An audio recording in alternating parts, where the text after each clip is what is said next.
The other day, I was surfing the web, and one click led to another, and somehow I was in the CIA website, the Central Intelligence Agency, where they declare their mission statement as, quote, "Our mission is straightforward but critical.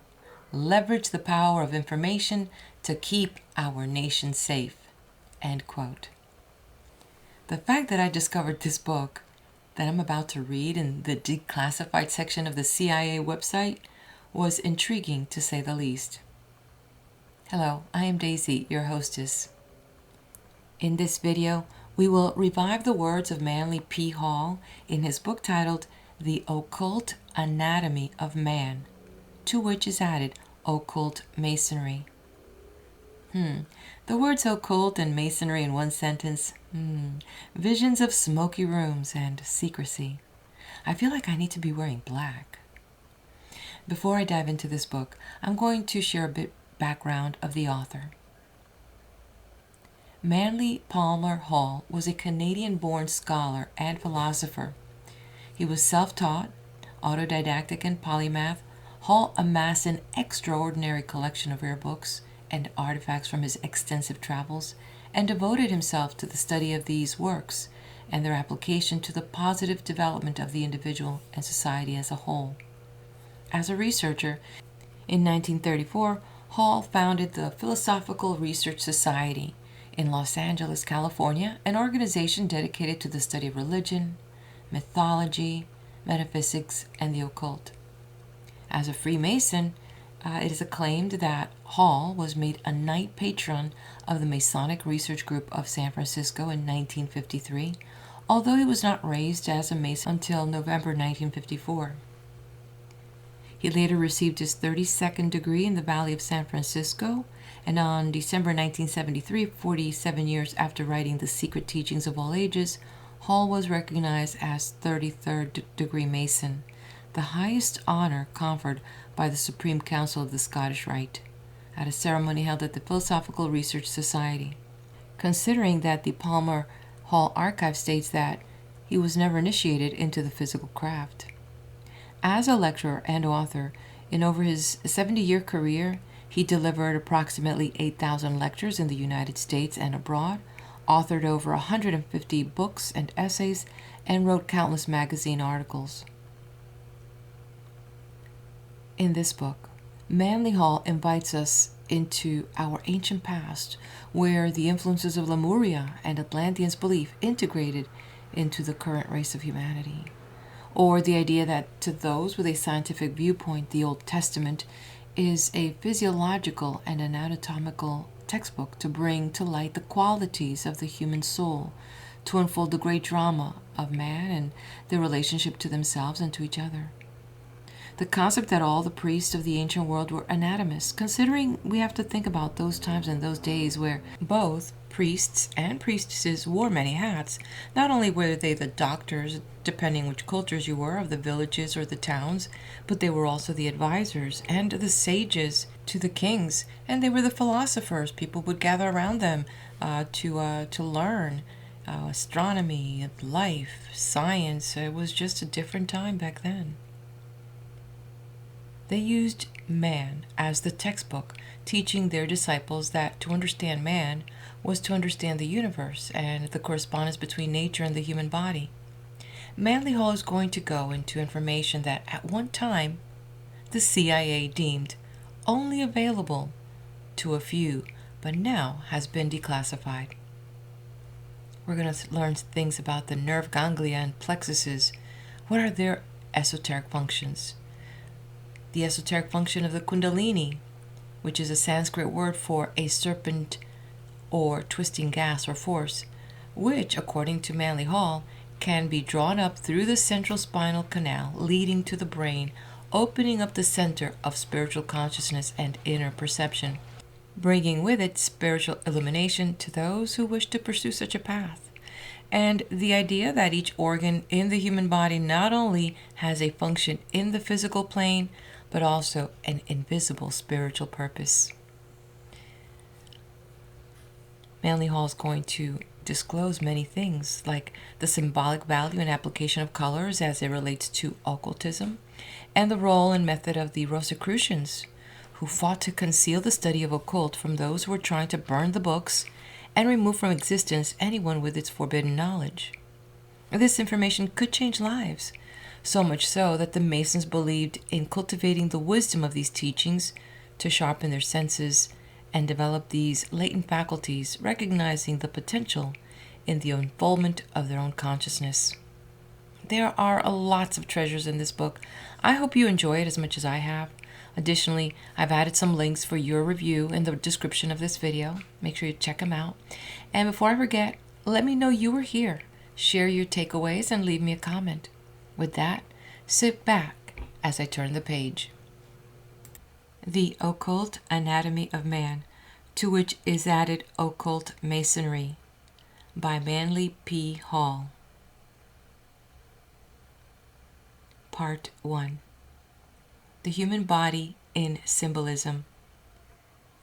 In Scripture, we are told that God made man in his own image.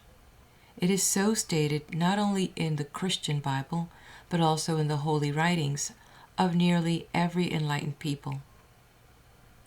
The Jewish patriarchs taught that the human body was the microcosm, or little cosmos, made in the image of the macrocosm, or the great cosmos. This analogy between the finite and the infinite is said to be one of the keys by the aid of which the secrets of Holy Writ are unlocked. There is no doubt that the Old Testament is a physiological and anatomical textbook to those capable of reading it from a scientific viewpoint. The functions of the human body, the attributes of the human mind, and the qualities of the human soul have been personified by the wise men of the ancient world, and a great drama has been built around their relationships to themselves and to each other. The human race owes to the great Egyptian demigod Hermes its concept of the law of analogy. The great Hermetic axiom was, that which is above is likened unto that which is below, and that which is below is likened unto that which is above. The religions of the ancient world were all based upon nature worship, which in a degenerative form has survived to our own days as phallicism. The worship of the parts and functions of the human body began in the later Lemurian period. During the Atlantean epoch, this religion gave place to sun worship, but the new faith incorporated into its doctrines many of the rituals and symbols of the previous belief. The practice of building temples in the form of the human body exists among all the peoples of the world. The tabernacle of the Jews, the great Egyptian temple of Karnak, the religious structures of the Hawaiian priests, and the Christian churches laid out in the form of the cross are all examples of this practice. If the human body were laid out with the arms spread in the shape of any of these buildings, it would be found that the high altar would occupy the same relative position in the building that the brain occupies in the human body. All the priests of the ancient world were anatomists. They recognized that all the functions of nature were reproduced in miniature in the body of man. They therefore used man as the textbook, teaching their disciples that to understand man was to understand the universe. These wise men believed that every star in the heavens, every element in the earth, and every function in nature was represented by a corresponding center, pole, or activity within the human body. This correlation between nature without and the nature of man within was concealed from the multitudes and formed the secret teachings of the ancient priestcrafts. Religion in Atlantis and Egypt was taken much more seriously than it is today. It was the very life of these peoples. The priest had complete control over the millions of ignorant men and women who had been taught since childhood that these robed and bearded patriarchs were direct messengers from God. and it was supposed that any disobedience to the commands of the priests would bring down upon the offender's head the wrath of the Almighty. The temple depended for its maintenance upon its secret wisdom, which gave its priests control over certain powers of nature and made them vastly superior in wisdom and understanding to the laity which they controlled. These wise ones realized that there was a great deal more involved in religion than the chanting of mantras and the singing of hymns. They realized that the path of salvation could be walked successfully only by those who had a practical, scientific knowledge of the occult functions of their own bodies. The anatomical symbolism which they evolved in order to perpetuate this understanding has come down to modern Christianity, but the keys to it have apparently been lost. It is a tragic situation for religionists that they are surrounded by hundreds of symbols which they cannot understand. But it is still sadder that they have even forgotten that these symbols ever had any meaning other than the foolish interpretations which they themselves have concocted. The idea prevalent in the minds of Christians that their faith is the one and only true inspired doctrine and that it came parentless into the world is unreasonable in the extreme. Research proves beyond all doubt that Christianity has begged, borrowed, and stolen its philosophies and concepts from all the religious and philosophies of the ancient and medieval pagan worlds. Among the religious symbols and allegories which belonged to the world long before the coming of Christianity are a few to which we would like to call your attention. The following Christian symbols and concepts are of pagan origin. The Christian cross comes from Egypt and India. The triple mitre from the faith of the Mithraic. The shepherd's crook from the Hermetic mysteries and Greece. The Immaculate Conception from India. The Transfiguration from Persia, and the Trinity from the Brahmas. The Virgin Mary as the Mother of God is found in a dozen different faiths. There are over 20 crucified world saviors. The church steeple is an adaptation of Egyptian obelisk and pyramids, while the Christian devil is the Egyptian Typhon with certain modifications. The farther into the problem one goes, the more one realizes that there is nothing new under the sun. A truly sincere study of the Christian faith proves beyond all doubt that it is the evolutionary outgrowth of primitive doctrines. There is an evolution in religion as well as in physical form.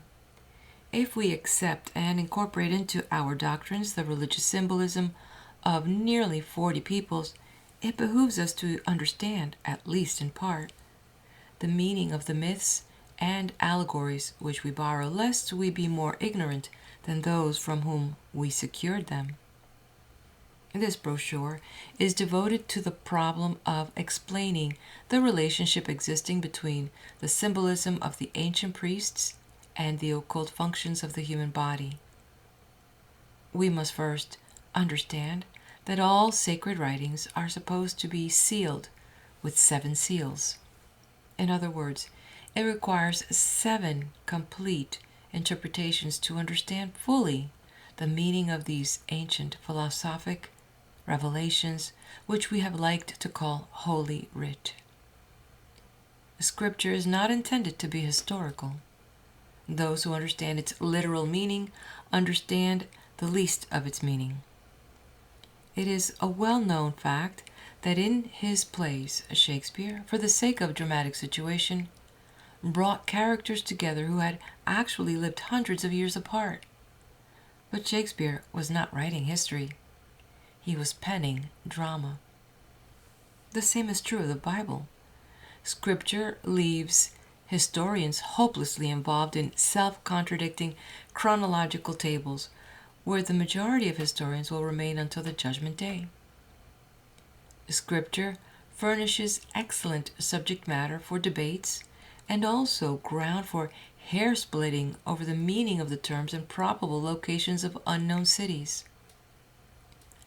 Most of the Bible towns now pointed out by guides were named hundreds of years after the birth of Christ by pilgrims who suspected them of having occupied sites somewhere near those mentioned in the Bible. All this may prove convincing to some, but to the thinker, it is conclusive evidence of the fact that history is the least important part of Scripture.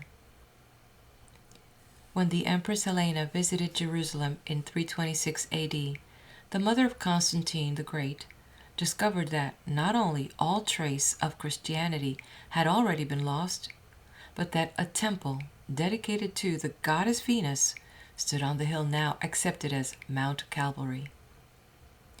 Less than 400 years after the death of Christ, there was apparently no one in the Holy Land who had ever heard of him.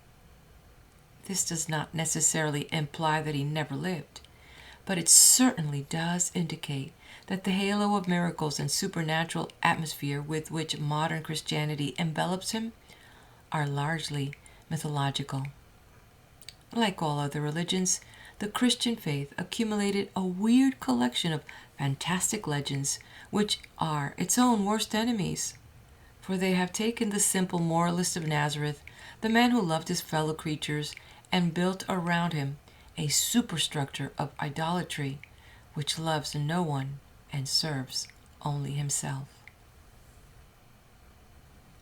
As Buddha in India merely reformed the Brahmin concepts of his day, so Jesus reshaped the faith of Israel and gave to his disciples and his world a doctrine based upon that which had gone before, remodeled to meet the needs of the people who surrounded him and the problems which confronted the Jewish nation.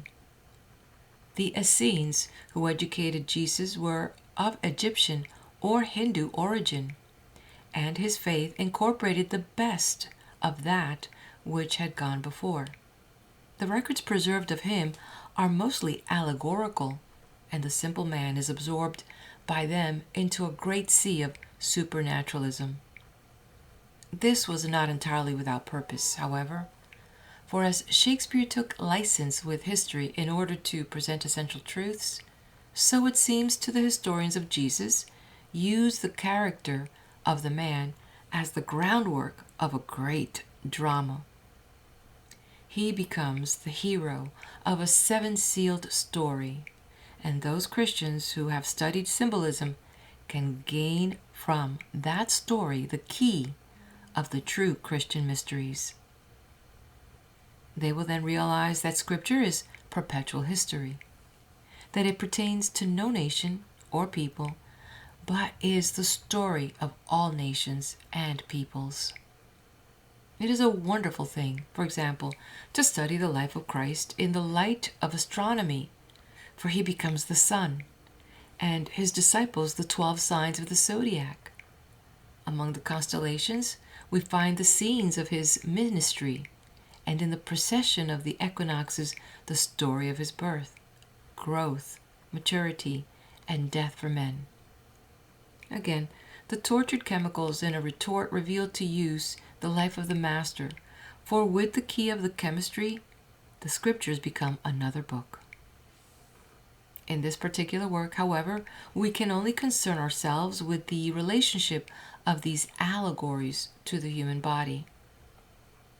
We discover that the life of Christ, as we find it in the Gospels, has been conventionalized until it agrees perfectly with the lives of dozens of world saviors, for all of them are also astronomical and physiological myths.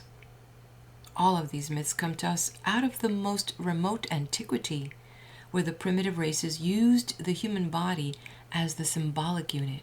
The gods and demons were personified out of the organs and functions of the body. Among certain Kabbalistic writers, the Holy Land is mapped out on the human body, and the various cities are shown as centers of consciousness in man. There is a wonderful study here for those who will investigate deeply and sincerely the ancient mysteries. We cannot hope to cover all the ground, but if you can gain from this booklet a key to the situation, we hope that you will pursue this line of thought until you have made it all-inclusive and opened at least one seal of the Book of Divine Revelation.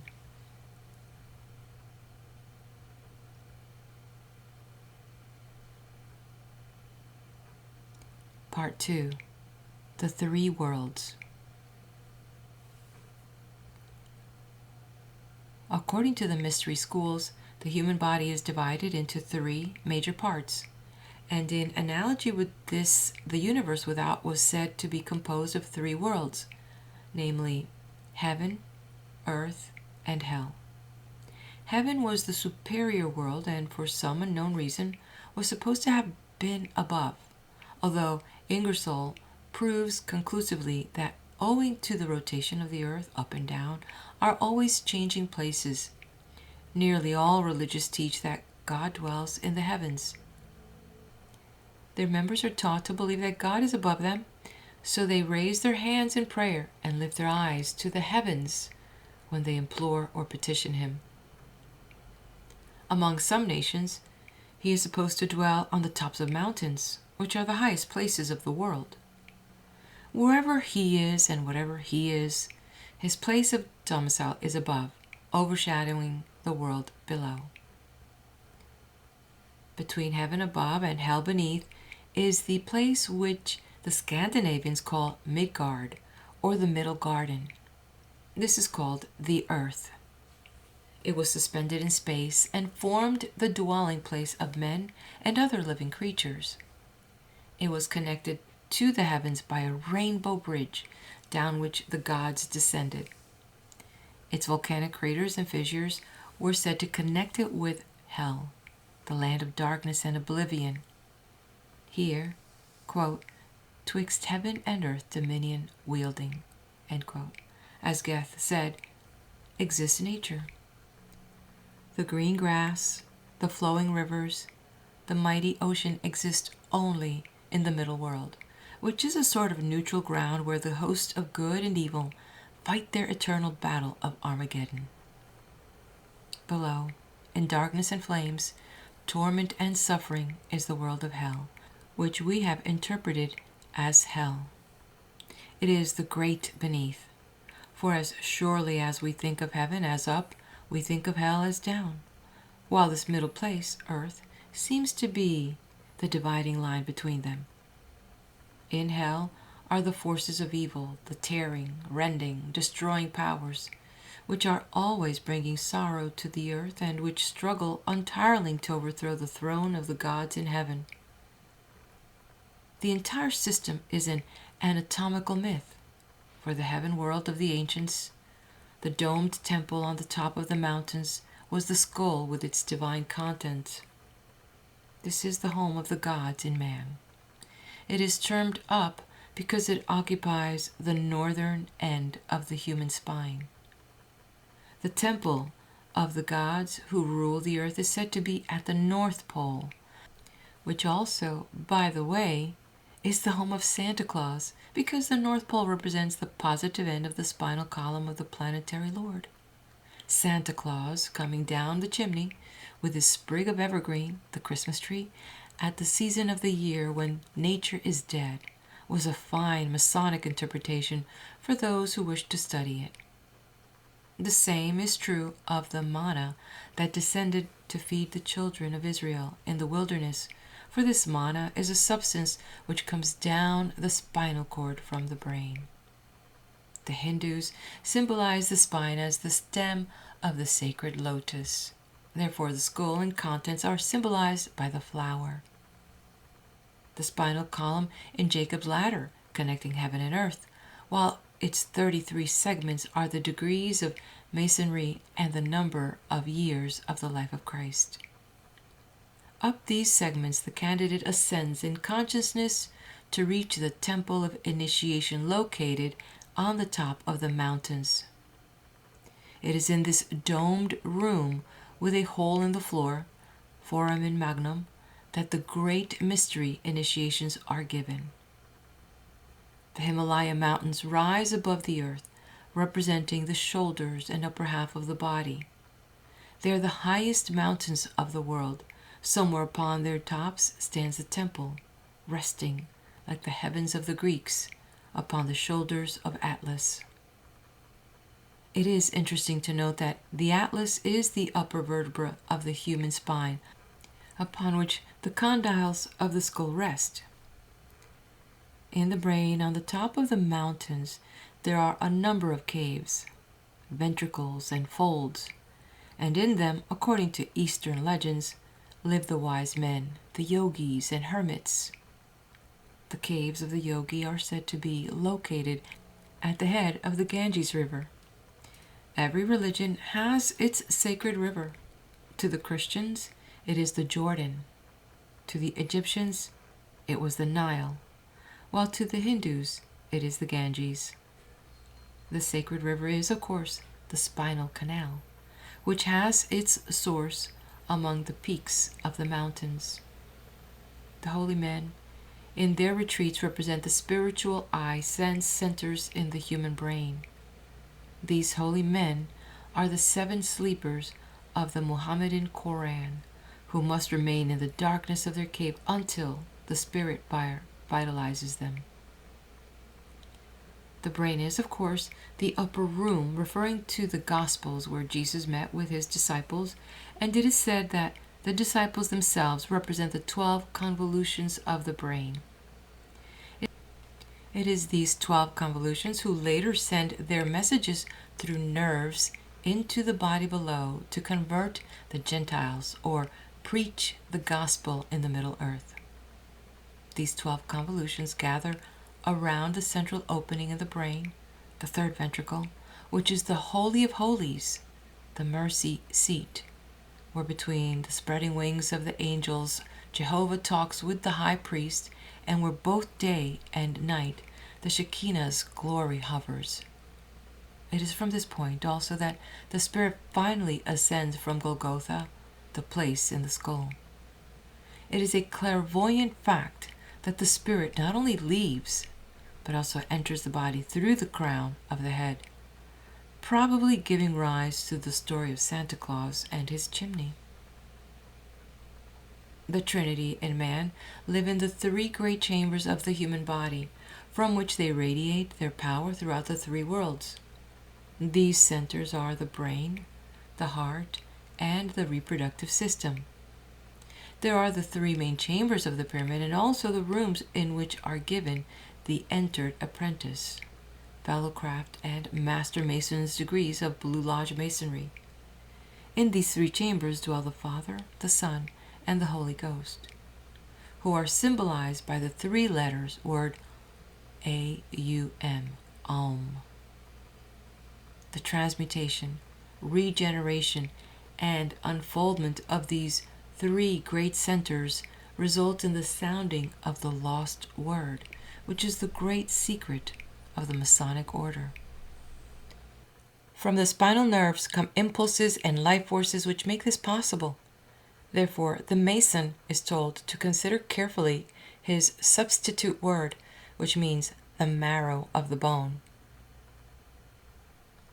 In the cerebellum, or rear brain, which has charge of the motive system of the human body and is the only brain developed in the animal, is to be found a little tree-like growth, which has long been since symbolized as a sprig of acacia, and as such is referred to in the Masonic allegory.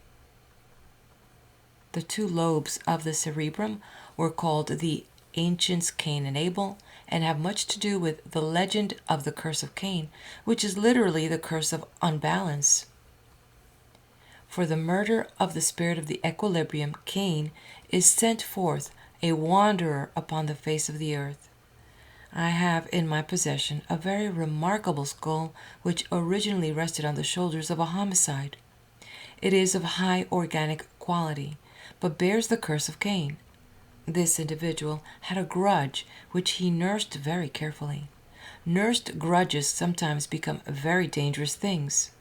This person swore that when he met a certain man, he would cut his heart out and throw it in his face. A number of years passed, his hatred grew, and at last meeting his enemy, he attacked him and fulfilled his threat. He was hanged for the crime, But the skull bearing the testimony to the brain reveals a very interesting fact. The right half of man's brain is under the control of Mercury, the planet of intelligence. And as a result of the crossing of the brain nerves at the base of the skull, it rules the left side of the body.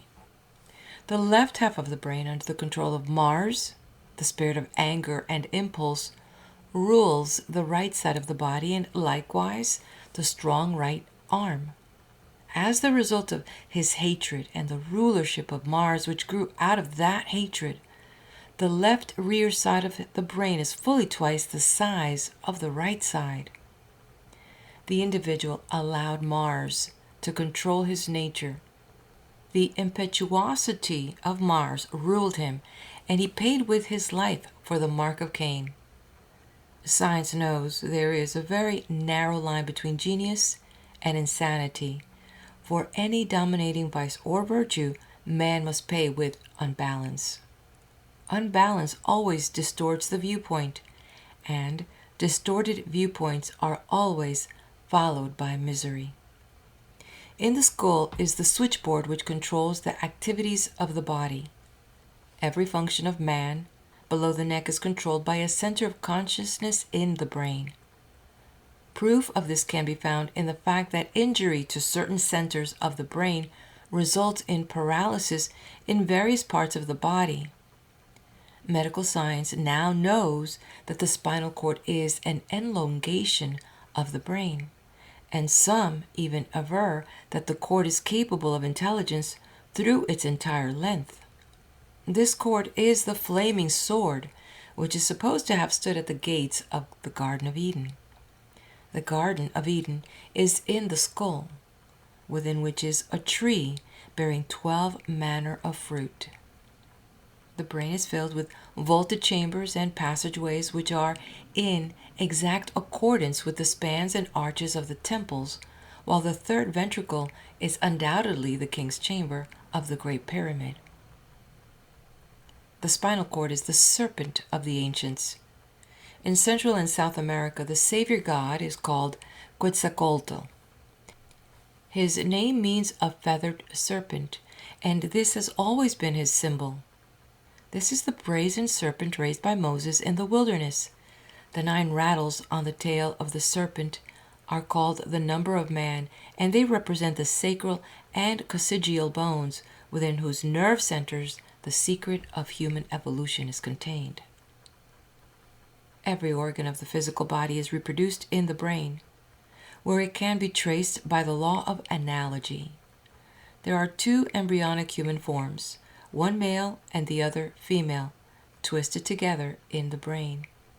There are the yin-yang of China, the black and white dragons biting at each other. One of these figures has as its organ of expression the pineal gland, and the other the pituitary body. The 2 ductless glands are well worth consideration, for they are important factors in the unfolding of human consciousness. While appearing to have no functions, they have not atrophied, and, as nature preserves no unnecessary organs, they must have a very important part to play. It is known that these glands are larger and more active in higher grades of mentality than in those of lower quality, and in certain congenital idiots they are very small. These 2 little glands are called the head and the tail of the dragon of wisdom. They are the copper and zinc poles of an electric circuit which has the entire body as a battery. The pituitary body, which rests in the sella turcica of the sphenoid bone directly behind and just a little below the bridge of the nose and connected to the third ventricle by a tiny tube called the infundibulum, is the feminine pole, or negative center, and has charge of the expressions of physical energy. Its activity also regulates, to a large degree, the size and weight of the body. It is also a thermometer revealing disorder in any other of the chain of ductless glands. Endocrinology, the study of ductless glands and their secretions, is still in its embryonic stage, but someday it will be revealed as the most important of all medical sciences. The pituitary body is known under the following symbols by the ancient world: the alchemical retort, the mouth of the dragon, the Virgin Mary, the Holy Grail, the lunar crescent, the laver of purification, one of the cherubim of the ark, the Isis of Egypt, the Radha of India, and the fish's mouth. It may well be called the hope of the glory of the physical man. At the opposite end, the third ventricle, and a little higher, is the pineal gland, which looks not unlike a pine cone, from which it secured its name. E. Wallace Budge, keeper of the Egyptian antiquities in the British Museum, mentions in one of his works the habit which the Egyptians had of tying pine cones on top of their heads. He states that in the papyrus rolls, these cones are fastened to the tops of the heads of the dead when taken into the presence of Osiris, lord of the underworld. Undoubtedly, this symbol referred to the pineal gland. It was also the custom of certain African tribes to fasten pieces of fat to the tops of their heads and allow it to melt in the sun and run down over them as part of their religious observances. It is interesting that the American Indian should wear his feather, which was originally symbolic of his Christ, in the same place where the Christian monk shaves his head. The Hindus teach that the pineal gland is the third eye, called the eye of Dangma. It is called by the Buddhist the all-seeing eye, and is spoken of in Christianity as the eye single. We are told that ages ago the pineal gland was an organ of sense orientation by which man cognized the spiritual world, but that with the coming of the material senses and the two objective eyes, it ceased to be used, and during the time of the Lemurian race retreated to its present position in the brain. It is said that children, recapitulating in childhood their previous periods of evolution, have limited use of the third eye up to their 7th year, at which time the skull bones grow together. This accounts for the semi-clairvoyant condition of children, who are far more sensitive than adults along psychic lines. The pineal gland is supposed to secrete an oil, which is called resin, as the life of the pine tree. This word is supposed to be involved in the origin of the Rosicrucians, who were working with the secretions of the pineal gland and seeking to open the eye single.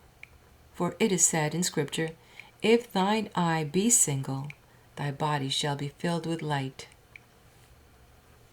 The pineal gland is the tail of the dragon and has a tiny finger-like protuberance at one end. This gland is called Joseph, for it is the father of the god man. The finger-like protuberance is called the staff of God, sometimes the Holy Spear.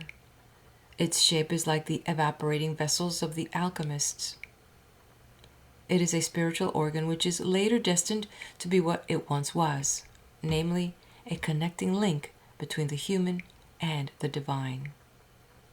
The vibrating finger on the end of this gland is the rod of Jesse and the scepter of the high priest.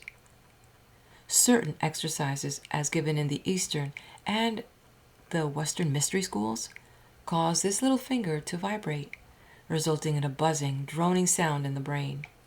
This is sometimes very distressing, especially when the individual who experiences the phenomena, in all too many cases, knows nothing about the experiences through which he is passing. In the middle of the brain and surrounded by the convolutions of the third ventricle, a vaulted chamber of initiation.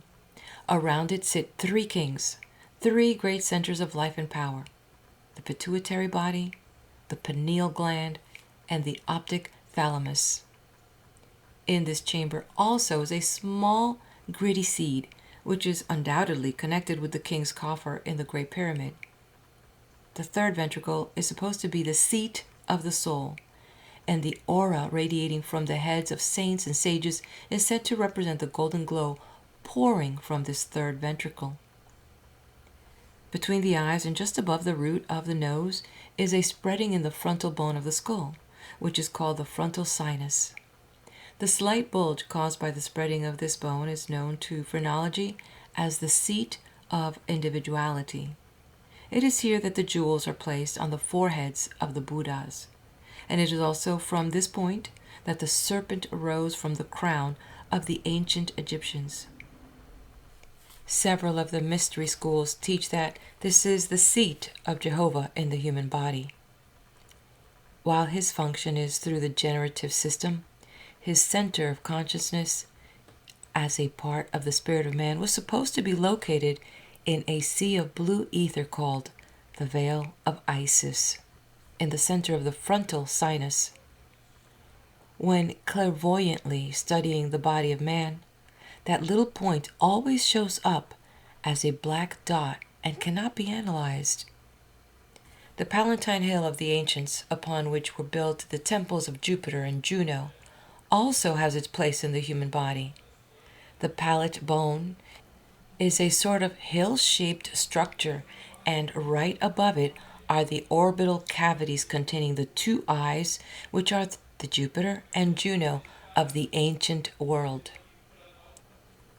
The cross, of course, represents the human body.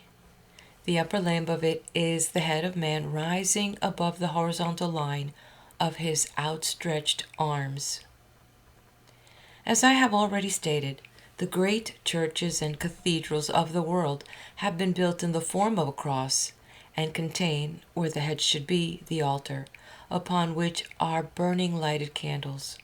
These candles are symbolic of spiritual centers in the brain, while the habit of placing a rose window over the altar suggests the soft place in the top of the skull. The skull, the upper room, is the sanctorum of the Masonic temple, and to it only the pure can aspire. The winged bone, which medical science knows as the sphenoid, is the Egyptian scarab, carrying in his claws the pituitary body and also bearing aloft the gleaming spark of immortality located in the frontal sinus. We are told in ancient mythologies that the gods came down from heaven and walked with men, instructing them in the arts and sciences. In a similar way, the godlike powers in man descend from the heaven world of his brain to carry on the work of constructing and reconstructing natural substances. We are told that in the ultimate of evolution, man's body will slowly be dissolved back again into the brain, which was its origin, until nothing remains but 7 globular centers radiating 7 perfect sense perceptions, which are the spirits before the throne and the saviors which he is bringing into the world to redeem it through the 7 periods of his growth. Man is an inverted plant, gaining his nourishment from the sun as the plant does from the earth.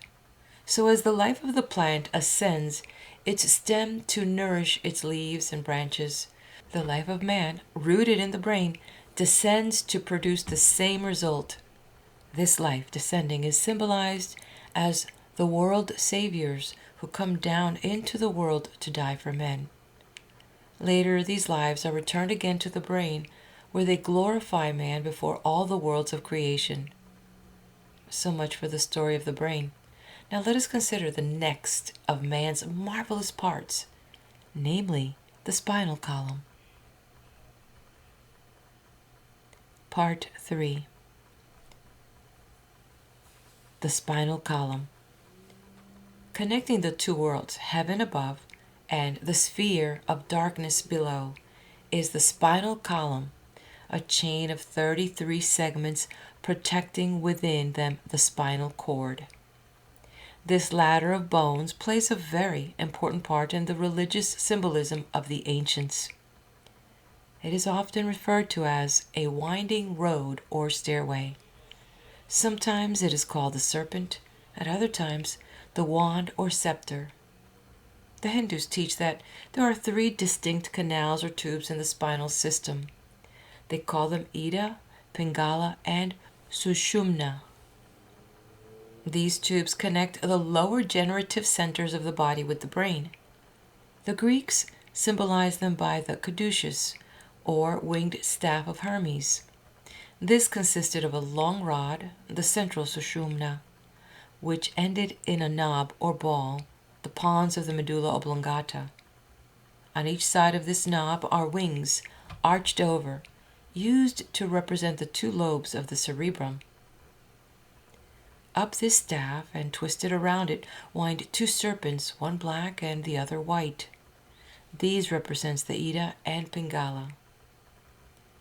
The ancient Hindus have a legend concerning the goddess Kundalini, in which it is said that she descended by means of a ladder or cord from heaven to a little island floating in the great sea. Connecting this with embryology, it is evident that the ladder or cord represents the umbilical cord, while the little island is the solar plexus. When the ladder is cut away from heaven, the goddess flees in terror to a cave, sacral plexus, where she hides far from the sight of men.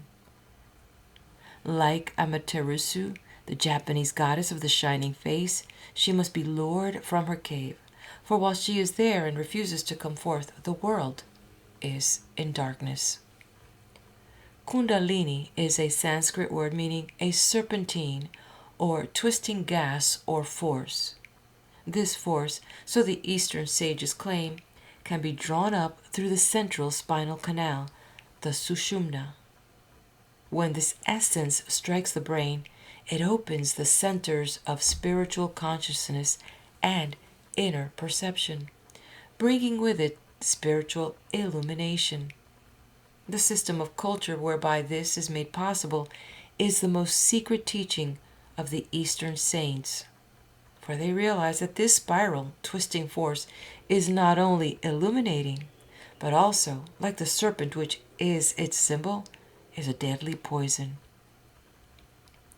Smatterings of Eastern occultism are coming all the time into the Western world, but we are sorry to say that they are bringing with them endless suffering and sorrow, for these great truths, in the hands of persons absolutely incapable of rightly understanding or applying them, destroy intelligence and reason. Along the spine are a number of nerve ganglia and plexi. All of these have their place in religious symbolism. For example, we are told that the early Jews called the sacral plexus and the sacrococcygeal ganglion the cities of Sodom and Gomorrah.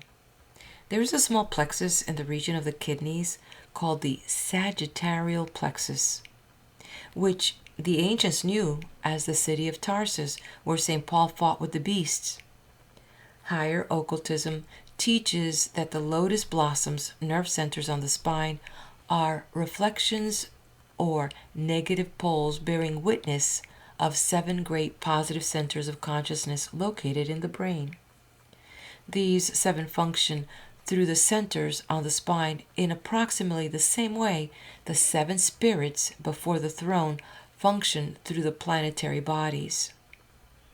The disciple is warned not to work with the centers upon the spine, but to labor instead with their true rulers, the centers in the brain. The wandering of the children of Israel in the wilderness, the pilgrimage of the Mohammedan to Mecca, the endless pilgrimages of Hindu holy men who spend their lives wandering from one shrine to another, represent the pilgrimage of the spirit fire, Kundalini, through the nerve centers along the spine. By certain specifications, force is turned into these centers one after the other until, when seen clairvoyantly, they are great, flower-like areas from which light rays stream like petals. Each of these lotus blossoms has a different number of petals, according to the number of nerves which branch out from it. It is said that the Logos, when the time came to create the material universe, entered a state of deep meditation, centralizing his thought power upon the 7 flower-like centers of the 7 worlds.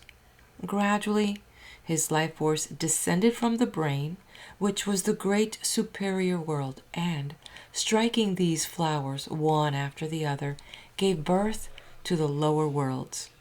When at last his spirit fire struck the lowest center. The physical world was created, and his fire was at the base of the spine.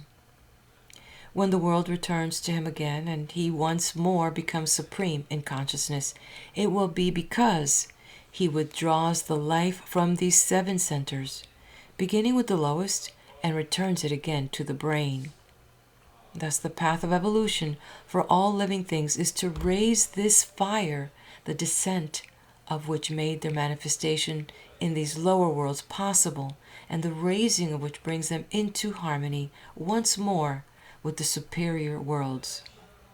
This myth of the life force that came down and took upon itself worlds is found among all the civilized nations of the earth. This is the Hiram Abiv, who built the Masonic temple, the bodies, and was then slain by the 3 vehicles which he formed. This is likewise the Christ, slain for the sins of the world. Because of the fact that this spinal fire is a twisting serpentine force, the snake has been used in all parts of the world to represent the world saviors. The uraeus worn by the Egyptian priests upon their foreheads, like the brazen serpent raised by Moses in the wilderness, was symbolic of Kundalini, the sacred cobra, who, when she was raised in the wilderness, saved all who gazed upon her, Moses and the brazen serpent. As the brain is the center of the divine world, so the solar plexus is the center of the human world. For representing semi-consciousness, it links the unconscious below with the consciousness above. Man is not only capable of thinking with his brain, he is capable of a certain phase of thought through the nerve centers of the solar plexus. It will probably be wise at this point to describe the difference between a medium and a clairvoyant. To the average person there is no difference, but to the mystic, these 2 phases of spiritual sight are separated by the entire span of human evolution. A clairvoyant is one who has raised the spinal serpent into the brain, and by his growth earned the right of perceiving the invisible worlds with the aid of the 3rd eye, or pineal gland. This organ of consciousness, which millions of years ago connected man with the invisible worlds, closed during the Lemurian period when the objective senses began to develop. The occultist, however, by this process of development hinted at before, may reopen this eye and by means of it explore the invisible worlds. Clairvoyants are not born, they are made. Mediums are not made, they are born. The clairvoyant can become such only after years, sometimes lives, of self-preparation. On the other hand, the medium, by sitting in a darkened room or other similar practices, may secure results in a few days. The medium uses the solar plexus as a mirror, and upon its sensitive nerves are reflected pictures recorded in the invisible ethers. Through the spleen, which is the gateway to the etheric, the medium permits decarnate intelligences to come into his spiritual constitution, the result being voices and other spirit manifestations. Automatic writing is gained by permitting the etheric arm of an outside intelligence to control temporarily the physical arm of the medium. This is not possible until the medium removes his own etheric double from the arm, for the 2 things cannot occupy the same place at the same time. The result of separating the life forces from the physical arm periodically is a very disastrous, often resulting in paralysis. Mediumship is unnatural to man, while clairvoyance is the natural result of growth and the unfolding of the spiritual nature. There are 100 mediums to 1 clairvoyant, for the clairvoyant can become such only through self-mastery and the exertion of tremendous power, while the weaker, the more sickly, and the more nervous an individual is, the better medium he makes. The clairvoyant is unfolding his mind by filling it with useful knowledge, while the first instruction given to would-be mediums is, make your mind a blank. The reasons why mediumship through the solar plexus is a retrogression may be summed up as follows. The group spirits who control the destinies of the animal kingdoms govern their charges through pictures thrown against the solar plexus, for the animal has no self-conscious mind. As a result, instead of thinking with its own brain, it thinks with the brain of the group spirit, to whom it is attached by invisible magnetic cords. These cords convey their impressions and photograph them upon the sympathetic nervous system. The animal, having no will of its own, is incapable of combating these urges and consequently obeys them implicitly. Man, however, has developed individuality. The sympathetic system no longer rules him. Man governs himself through the cerebro-spinal nervous system. The medium, opening himself up to impulses through the solar plexus area, is therefore thwarting his own growth by preventing the cerebro-spinal nervous system from controlling his destiny. Man has always liked to lean on external things. He hates to face problem and solve it with the brain God gave him. He therefore leans on the invisible worlds, asking them to help him to accomplish the labors which he should do by his own efforts. Thousands of people must carry the karmic responsibilities of the medium, for many follow this calling because hundreds of people want to talk to deceased relatives or get inside tips on the stock exchange. Those who, by their patronage, encourage things of which they do not themselves approve are personally responsible for the injury which their selfishness has thus permitted other persons to inflict upon themselves. The difference, therefore, between mediumship and clairvoyance is about half the length of the spinal column. It is the difference between positive and negative. It is the difference between the midnight of the seance room and the noonday of the temple. All of the organs within the body of man have their religious significance. The heart, with its chambers, is itself a temple standing upon the mountain of the diaphragm.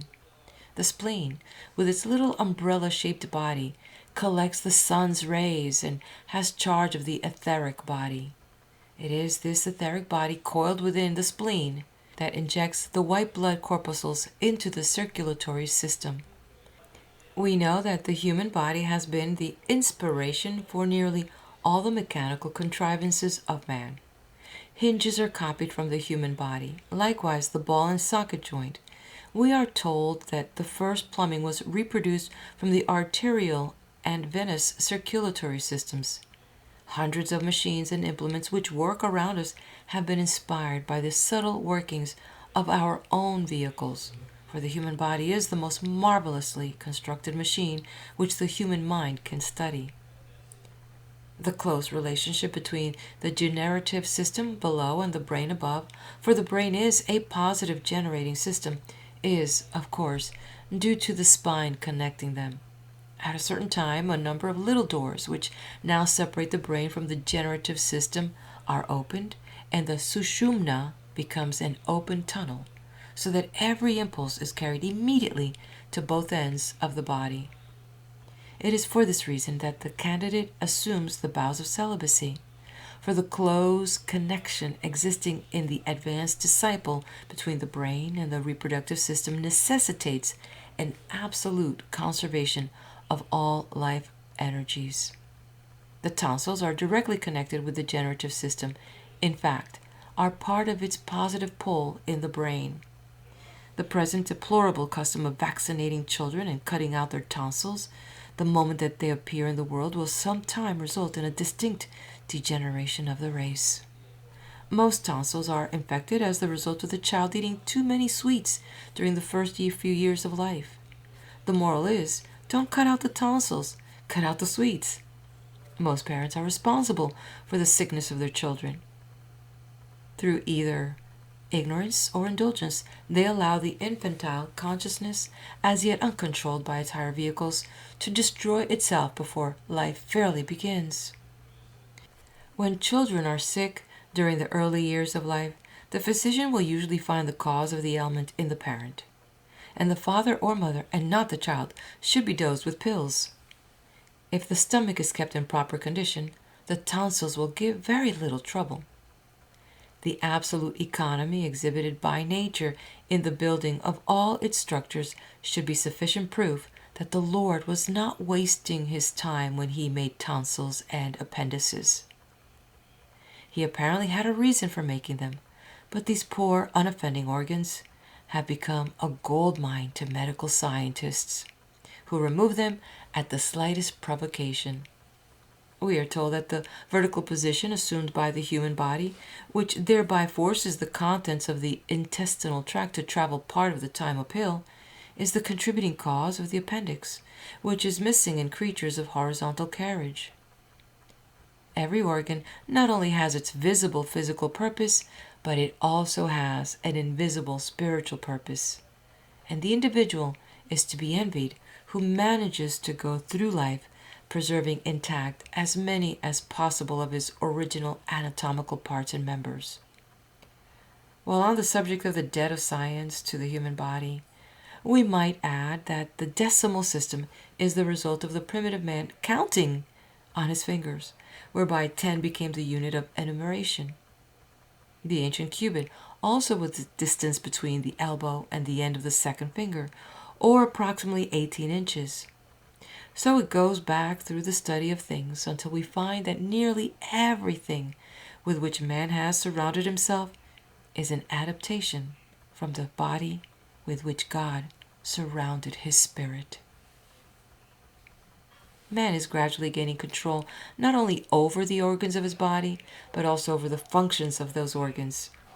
Science states that certain organs function automatically or mechanically, but occultism realizes that there is nothing mechanical about the functions of the human body. Let us take as an example a workman throwing a piece of iron among the wheels and levers of a finely working machine. There is a grinding crash, and the machine stops. If, on the other hand, you throw a monkey wrench figuratively into the human body, it would immediately begin the process of throwing it back at you. It would surround the foreign element with a coating and would try to absorb it. If this were possible, it would try to eject it through the same channel appointed for that purpose. If this means failed, it would in many cases accustom itself to the presence of the obstacle and keep right on working anyway. This shows unmistakably that the tiny parts of man possess some inherent form of intelligence. Therefore, they are not machines, for no mechanical device is capable of intelligence. It was Paracelsus, the great Swiss physician, who after many years in the Far East returned to Switzerland to teach medicine, who first gave to the European world its concept of the nature spirits. Paracelsus taught that the intelligent functions of nature were under the control of little intelligent creatures, invisible to the normal senses, but who, working through the kingdom of life, minerals, plants, animals, and parts of the human body, kept all these evolving in an intelligent way. Under the control of the great celestial hierarchy of Scorpio, which has charge of all body building in nature. These elementals are the invisible intelligences governing the human body and its functions. As the result of man's ever-evolving consciousness, he is acquiring more complete control over the functions of his various organs. There are two kinds of muscles, voluntary and involuntary. The difference being that the voluntary muscles, which are controlled by the conscious mind of the individual, have fibers running two ways and crossing each other, while those which are involuntary are without the cross fibers. The heart used to be considered an involuntary muscle, but it is now beginning to show cross fibers, thus foreshadowing the day when man will consciously and intelligently regulate the beating of his own heart. The same will be true with respect to all other organs that survive the periodic changes eternally taking place in the constitution of man. The Eastern holy man can successfully live without his heart beating. He can stop it or start it at will. By lifting the tongue so that it closes the air passages into the lungs, he can remain in suspended animation for months without dying. Many Eastern chelas do this while being given spiritual initiations out of the physical body. There are cases on record where those holy men have been buried in the ground. Weeks later, when the body was dug up and it was found to be dried like leather, water was poured on it, and after a certain lapse of time, the man who had not taken a breath in weeks got up and walked off. This is the result of the extraordinary control which the mind is capable of gaining over the functions of the body. Occultism teaches that there is an entire universe within the human body, that it has its worlds, its planes, and its gods and goddesses. Millions of minute cells are its inhabitants. These are grouped together into kingdoms, nations, and races. There are the bone cells and the nerve cells, and millions of these tiny creatures grouped together become one thing composed of many parts. The supreme ruler and God of this great world is the consciousness in man which says, I am. This consciousness picks up its universe and moves to another town. Every time it walks up and down the street, it takes 100 million solar systems with it. But being so infinitesimal, man cannot realize that they are actually worlds.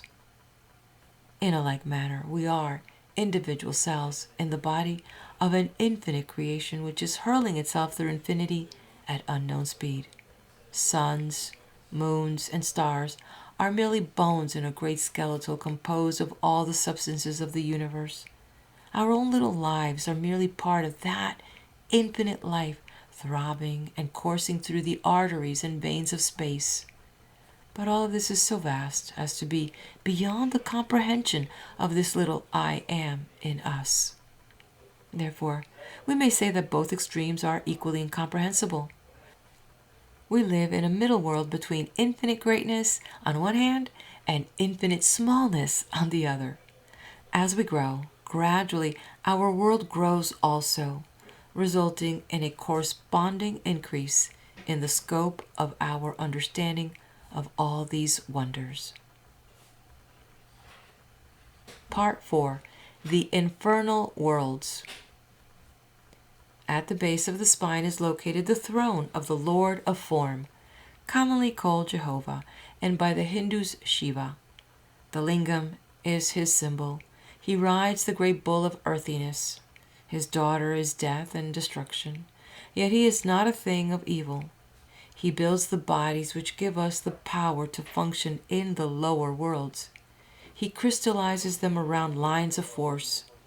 Geometry is the skeleton, and all the bodies which he builds are geometric problems, geometric angles crystallized into rocks and stones. Gradually, the crystallization which brings bodies into the world causes them to become too dense and unyielding to respond to the subtle impressions from the spiritual consciousness. Slowly they turn to stone, and death is the result of the same cause that brought the body into the world. The early races of the earth worshipped the procreative attributes of life. They felt that the highest expression of life was the power of giving still another life to the world. Therefore, the principle of life-giving was personified into a deity who gave life to all things, or rather brought into manifestation the latent life which cannot grow or unfold in the physical world without the vehicle of dense substance. With the occultist, birth is death, and death is an awakening. The mystics of ancient days taught that to be born into the physical world was to enter a tomb, for no other plane of nature is so unresponsive, so limited as the earth world. Time and distance were prison bars, chaining the soul to narrow environments. Heat and cold tormented the soul. Age deprived it of its faculties, and all man's life was but a preparation for death. As life is lived under the shadow of death, they taught that it is a mockery, a hollow thing, gilded to the careless eye but tarnished and worm-eaten upon close examination. The physical body became the sepulchre, the tomb, the place of burial in which spirit lay awaiting the day of liberation, when as a virgin spark it should arise again from the broken urn of clay. Therefore, in all the religions of the world we have the lower world as a black pit into which Yama, with his 3 heads, hurls the souls of the damned to suffer in a hell of their own creation. For it is true that every creature makes from its own nature the demons which torment it. Here Typhon, the Egyptian god of destruction, with the body of a hog and the head of a crocodile, awaits with yawning jaws to devour those who have failed to make proper use of life's opportunities. Among most peoples, the demon is symbolized as part animal, part human. He dwells in the animal nature of man, and those who are controlled by their appetites, their likes and dislikes, their hates and fears, need no further damnation. They have built their own hell and are boiling in the midst of it.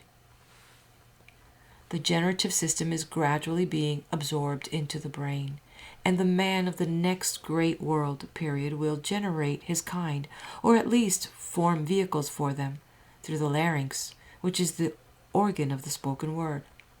We are told that a small etheric body is gradually being built near the larynx, which is later going to form the organ of positive reproduction. Those who are incapable of raising the spinal fire through the Sushumna canal will be cast off into a side kingdom, like the simians of today. The physical body is supposed to be under the control of the moon, which, as you know, rules all the liquids of the earth. The moon was the last incarnation of the earth's spirit, and the human race passed through its state of animal consciousness in the etheric body of the moon lord. The lunar spirits are called the ancestors and are known to Christians as angels. These beings have control of the generating powers of animal and man. The life coming into incarnation often chooses its future vehicle many years before it appears in the world. It is said that the etheric germ is placed in the body of the parent as long as 20 years before the child comes into the world. This is the result of its search for environment especially suited to its spiritual and material needs. Certain occult schools have taught that the spiritual consciousness of man was not fixed in any point of the body, but was in whatever part of man that his thoughts dwelt in. We know that there are 3 worlds where man may dwell. The first is his mental world, where he may live surrounded by his thoughts, his dreams, and his aspirations. The second is his human world, where he may be one of the great middle class who think a little, eat a little, sleep a little, and worry unceasingly. The third possible home is his animal world, where he may dwell in the midst of passions, lusts, and hates which burn his soul and consume his body.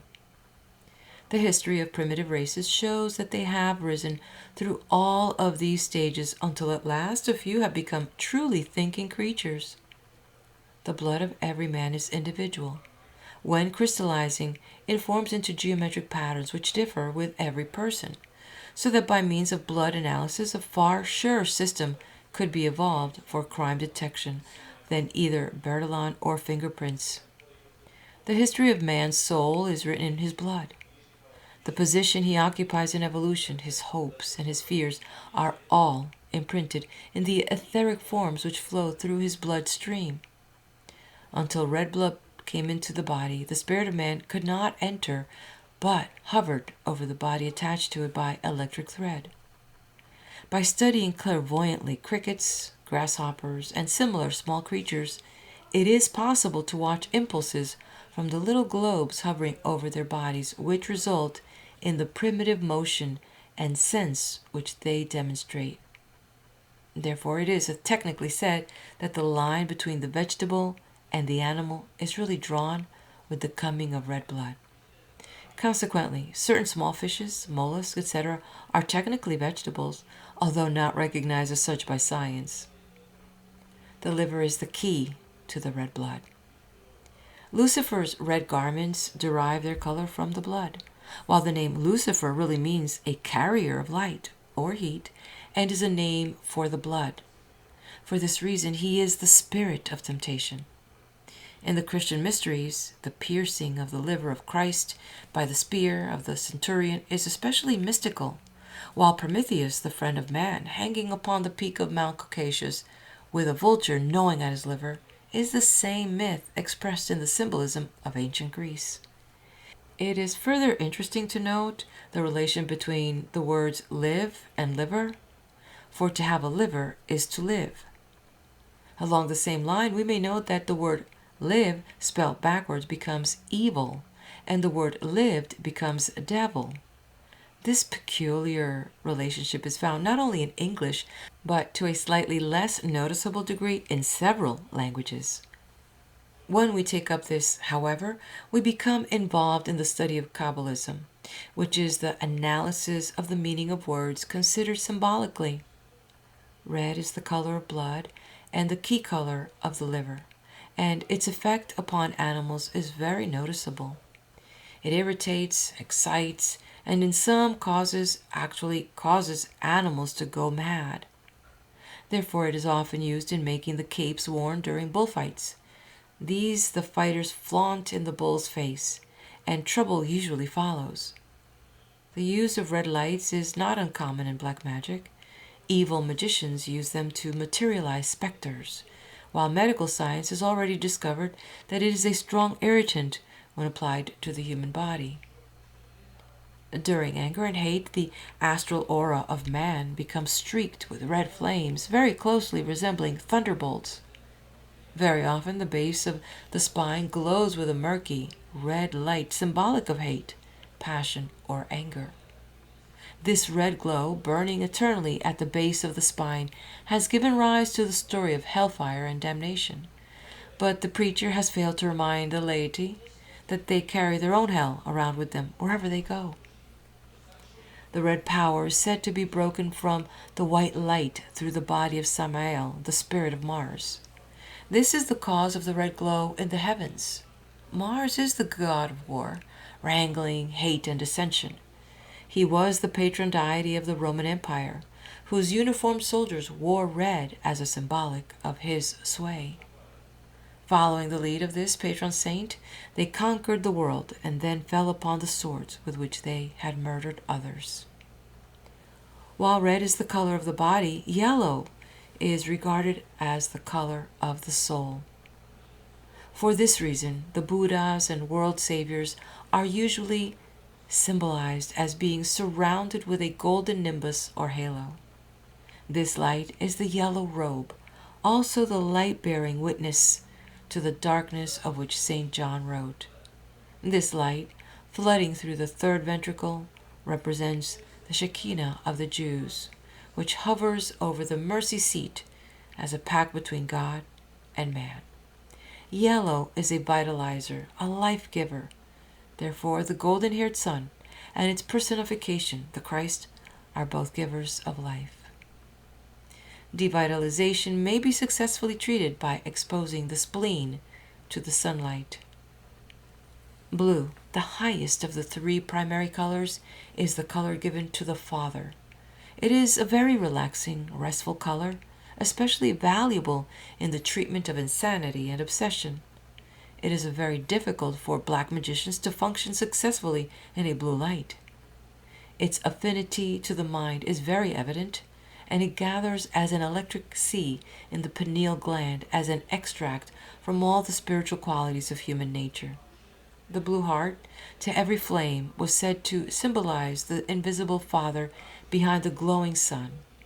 In the words of Christ, "Whoso hath seen me hath seen the Father, for I am in the Father, and the Father is in me." The use of colors in symbolism is very interesting. The green dragon, whom the heroes of mythology usually slay, represents the earth. The white armor is a purified physical body. The black magician is darkness and uncertainty. All colors have symbolic value, and great lessons can be learned from the study of the application of these values to occultism. While discussing the subject of occult anatomy and physiology, we must stop for a moment to give credit to the alchemists and Rosicrucians who, during the Middle Ages, concealed the study of occult anatomy by dressing up the organs of the human body in the form of retorts and alchemical vessels. One of their great exponents said, in substance, "Our chemistry is not with chemicals as you know them, but with certain secret vessels, internal organs, and spiritual chemicals which are invisible to the ordinary individual. We do not believe in torturing chemicals, combining them to form gases, vapors, or seething masses. For chemicals, like men, can suffer when brought into unkind relationships with each other." The alchemical furnace was the human body. The fire that burned in it was at the base of the spine. The chimney was the spinal cord up which the vapors passed to be gathered again and distilled in the brain. This was indeed a secret system brought to Europe from the Far East, where for centuries it has been considered the highest form of religion. We may call these occult truths the principles of operative spirituality, in contradistinction to modern religion, which is entirely made up of speculative theories. People do not dream that religion is physiological, nor would they believe that their salvation depends entirely on scientific uses of the life elements and forces within their own bodies. But in spite of all that may be said to the contrary, such is the case. During the next few years, much will be done to enlighten man concerning the secret workings of his own parts and members. It is very interesting to note the similitude existing between the incarnations, or 10 appearances in the world of the great Avatar, Vishnu, and the changes which take place in the human embryo previous to birth. This brings us to our next subject, occult embryology. Occult embryology. The great Lord Vishnu has already come 9 times into the world to save his people. His 10th birth is yet to come. His 9 appearances closely parallel the 9 principal changes taking place in the human embryo previous to birth. Vishnu was first born out of a fish's mouth. He then rose out of the body of a turtle. Still later, he appeared as a boar, then a lion, afterwards a monkey, and after a number of changes, he appeared as man. I noted only a few days ago a scientist had arranged a table showing the relationship of the human brain to various animals during the prenatal period. He followed exactly the list of incarnation of Vishnu, while totally unaware that he was linking together Oriental occultism and Occidental embryology. The cosmogony myths of nearly every nation are based upon embryology. The formation of the cosmos is said to have taken place in the same way, only on a larger scale, that man is formed. For example, in the Vishnu Purana, we are told that creation took place within the womb of Meru. Space was surrounded by great mountains and cliffs, the Corion. The universe was created out of water and floated in a great sea, the amniotic fluid.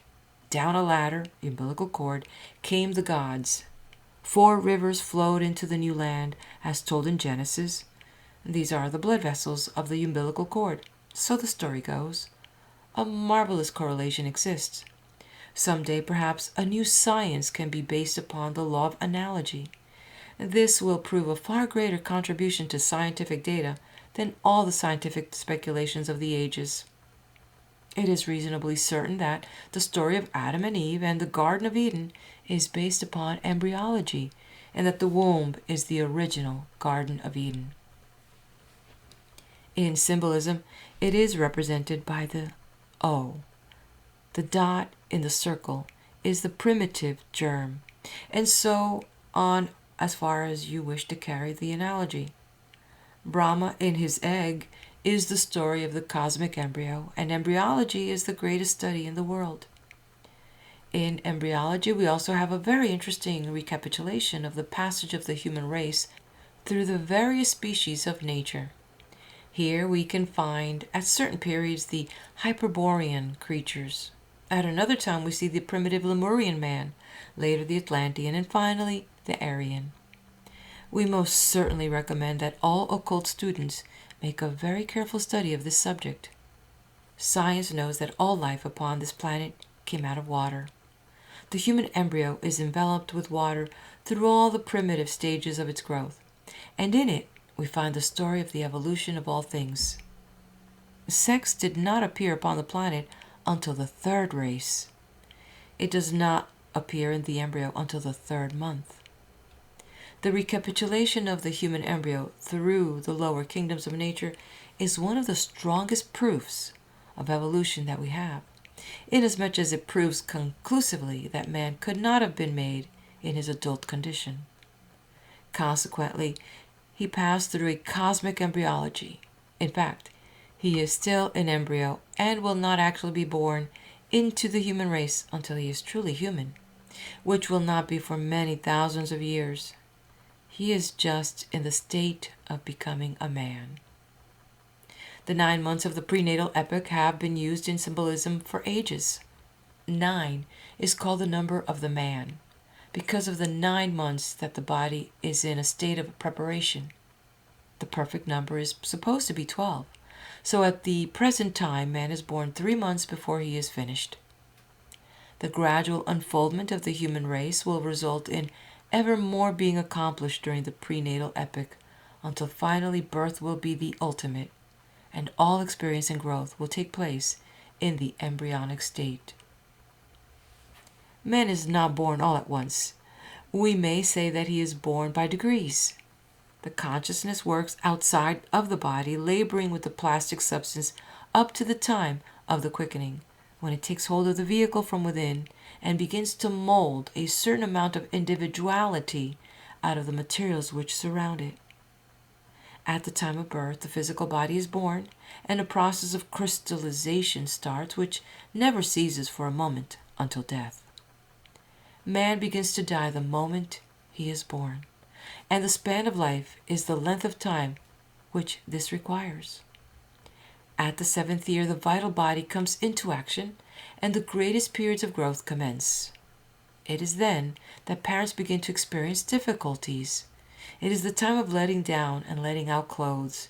Children shoot up like weeds, for they are literally recapitulating their plant existences as before that time they were recapitulating their mineral state. At about the 7th year, the child begins to manufacture vital essences within its own body. Up to that time, it lives upon life forces secreted in the ductless glands of the throat before birth. In other words, it maintains itself upon life which it has stored away from the parent. At about 7, it starts work for itself.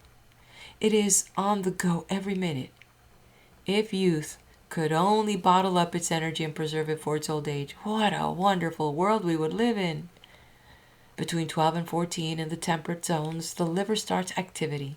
The emotional body is born. It is during these adolescent years that youth faces its greatest problem. Emotionalism runs riot. The consciousness is recapitulating its animal existence. It may well be said of it that these are the days of puppy love. These are years often filled with great mistakes. More lives are blighted between the 14th and 21st years than at any other period of life. It is especially noted that among primitive races brought in contact with our educational system, there is a turning point at about the 14th year.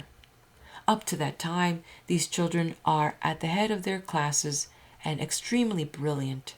But when the animal nature takes hold, they are absolutely through as far as education is concerned.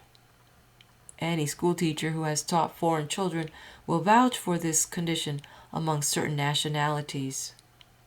The moron is an example of the loss of mental function with the birth of the astral body, and there are many of these examples. During these years of emotional rioting, parents must rule their children with firmness and kindness, or those same children will turn someday upon them and blame their parents for ruined lives. Between 18 and 21, according to climatic conditions, the mental body takes hold, and we say that the individual has reached the age of majority. He is then permitted to vote. His father presents him with a gold watch and sends him out into the world to seek his own fortune. Not one person in a million realizes why 21 is set as the age of majority, but every occultist knows the reason. The spiritual consciousness, the true I Am, does not take hold of its new bodies until the 21st year. Up to that time, it is ruled entirely by the lower sense centers. Life then progresses in cycle of 7 years. As an example of this, we know that the 28th year is the period of the second physical birth. The 35th year, the period of the second vital birth, or as it is called, the second growth. The 42nd year, the period of the second emotional birth. During these years, people otherwise perfectly normal very often grow sentimental. The 49th year marks the dawn of a new period of mental activity, and the following 7 years are the golden years of thought. They are the periods of philosophic reasoning, the crowning years of life. So on, cycle after cycle. If the individual waits long enough, he may pass through second, third, and fourth childhoods. Some people do not realize that they have minerals, plants, and animals within them, but this is also true. The bones are literally minerals. Hair is a plant nourished by waves of vital ether pouring out through the skin, while within every individual are thousands of little wiggling, creeping, crawling things that make each of us a zoo all by ourselves. The ancient Scandinavians, realizing this, wrote many legends about the little creatures that lived in man. A famous statue of Father Nile shows him covered over with tiny human figures representing the attributes and functions of man. Man is a great study, but we make very little use of our textbook. The scriptures of all nations are filled with anatomical references to cities and places that never existed anywhere outside of man, but permanently exist within him. The 12 gates of the holy city are the 12 apertures in the human body. Like the 12 masters of wisdom and the 12 great schools of philosophy, these apertures are divided into 2 divisions of 7 and 5. There are 7 visible openings and 5 concealed openings in the human body. One of the Greek philosophers told his disciples to remember distinctly that there were 6 openings leading into the human brain, but only 1 leading out of the human head, and that 1 led from the stomach. Therefore, he was to listen twice, once with each ear, look twice, once with each eye, sense twice, once with each nostril, but to speak only once, and that what he did say would come from the stomach and not the brain. This advice still holds good. The Hebrews used the human head as a favorite symbol to express the divine attributes, calling it the great face. They correlated the 2 eyes to the Father, for they were organs of consciousness. They correlated the 2 nostrils to the sun, because they were organs of sense and also vehicles for prana, the life force in the ether. The mouth was used to symbolize the Holy Spirit, the one who sent forth the spoken word and formed the world. The 7 vowels to which the mouth gave birth were the 7 spirits before the throne, also the viols and trumpets of revelation. They went forth as the army of the voice to create in the 7 worlds, and all nature resulted from their creative power. Few realize the magnificent symbolism concealed within the human head and how it has been used in the writings of Scripture. We append to this article a treatise which we published separately some years ago, but which has been out of print over 3 years. It relates directly to the subject of anatomical symbolism, showing how the principles to which we have called your attention in the preceding pages work out when applied to different problems facing the world today.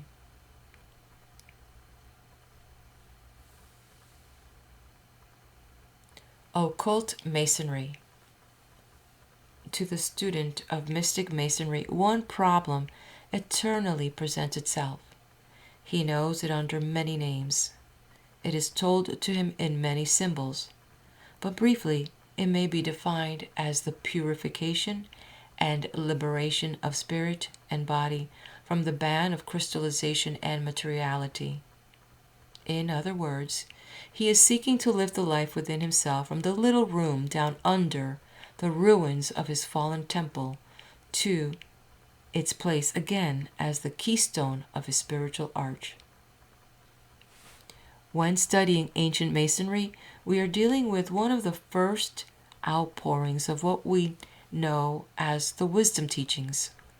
Like other great mysteries, it consists of solutions to problems of everyday existence. It may seem of little use to us now to study these ancient abstract symbols, but the time will come when every student will realize that the things he now casts aside as worthless are the jewels which one day he will need. Like the centaur in the zodiac, man is eternally striving to lift his human consciousness from the body of the animal. And in the three-rung ladder of the Masons, we find the three great steps which are necessary for this liberation. These three steps are the three grand divisions of human consciousness. We can briefly define them as materiality, intellectuality, and spirituality. They also represent action on the lowest rung, emotion in the center, and mentality above. All human beings are lifting themselves up to God by climbing these three steps that lead to liberation. When we have united these three manifestations into a harmonious balance, we then have the flaming triangle. The ancients said that God, as the dot in the circle, was unknowable, but that he manifested through his three witnesses, the Father, the Son, and the Holy Spirit. Now the same is true with man. The God in each of us can manifest only through his three witnesses. The Father manifests through our thoughts, the Son through our emotions, and the Holy Spirit through our actions. When we balance our thoughts, our desires, and our actions, we have an equilateral triangle. When man's purified life energies radiate through these three witnesses, we then have a halo of flame added to the triangle, in the center of which is God, the unknowable and unthinkable, one, the yod or flaming letter of the Hebrew alphabet, the abyss which no one can understand but from which all things come. The life of this unknown pours outward through the triangle, which is the higher degrees, is surrounded by a halo of flame. The halo is the soul, built from the transmuted thought, actions, and desires, the eternal triangle of God. Among Masons, we also find the beehive, called by them the symbol of industry, for it clearly demonstrates how man should cooperate with his fellow man for the mutual development of all. It, however, contains a much deeper message, for each living soul is a bee that travels through life and gathers the pollen of wisdom from the conditions and experiences of life.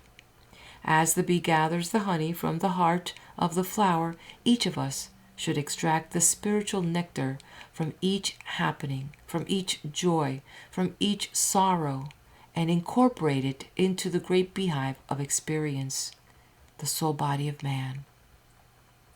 In the same way, it is said that the spiritual energies in man are eternally taking the life forces he is transmuting and carrying them up into the beehive in the brain, in which is kept the honey or oil necessary for the sustenance of life. The ancient gods are said to have lived on nectar and not to have eaten or drunk like other men. It is quite true that the honey gained or extracted from the problems of everyday life is the food of the higher man. While we eat at the well-laden board, it would be well for us to consider whether or not the spiritual man is also being nourished and developed by the things which we have transmuted in our lives. An ancient philosopher once said that the bee makes his honey from the pollen of the flower, while from the same source the spider makes his poison. The problem which confronts us is, are we bees or spiders? Do we transform the experiences of life into honey, or do we change them into poison? Do they lift us? They should. Or do we eternally kick against the pricks? Many people become soured by experience, but the wise one takes the honey and builds it into the beehive of his own spiritual nature. It is also well for us to consider the grip of the lion's paw, one of the world's most ancient symbols of initiation. It was said in ancient times that the neophyte, on his way through the mysteries of Egypt's temples, was finally buried in a great stone chest for dead, to be later raised to life again by the master initiate in his robes of blue and gold. When he was so raised, the Grand Master wore upon his arm and hand like a glove the paw of a lion, and it was said of the newly raised disciple that he had been brought to life by the grip of the lion's paw. The Hebrew letter Yod, which is used in the center of the triangle, and it is sometimes a symbol of spirit because of its flame-like appearance, means, according to the Kabbalist, a hand that is stretched forth. We understand this to symbolize the sun spirit in man, which is said to be enthroned in the sign of Leo, the Lion of Judah. And as the fruits of the fields and the seedlings are grown and developed through the sun's rays, so it is said that the crystallization of man is broken up and dispelled by the light of the spiritual sun, which raises the dead with its powers and liberates the life held in latency. The spirit in man, with its eyes that see in the dark, is eternally striving to lift the lower side of his own nature to union with itself. When the lower man is thus raised from the materiality by the higher ideals which evolve with his own being, it is then said that the spirit of light and the truth has raised the candidate for initiation by the grip of the lion's paw. It is well to notice the symbols of the two Johns as we find them in the Masonic rituals. John means ram, and the ram is symbolic of the animal passions and propensities of man. In John the Baptizer, dressed in the skins of animals, these passions are untransmuted, while in John the Evangelist they have been transmuted until the vehicles and powers which they represent have become the beloved disciples of the Christ life in man. We often hear the expression riding the goat or climbing the grease pole. This is very symbolic to those who have eyes to see, for when man masters his lower animal nature, he can say very honestly that he is riding the goat. And if he cannot ride the goat, he cannot enter the temple of initiation. The grease pole which he must climb refers undoubtedly to the spinal column, and it is only when the consciousness of man climbs up this column into the brain that he can make the degrees of free masonry. When taking up the subject of the lost word, we should again understand it as an individual problem. Man himself, that is, the true principle, may be called the lost word. But it is better to say that it is a certain something radiating from man which is a password recognized by all members of the craft. When man, the architect of his temple, abuses and destroys the life energies within himself, then this builder, after having been murdered by the three lower bodies, carries the tomb within him, where he is laid, the word, which is the proof of his position. All abuse of mental, physical, or spiritual powers results in the murder of energy, and when this energy is lost, man loses with it the sacred word. Our lives are the living password. Our thoughts, desires, and actions are the threefold password by which a master builder knows his kin.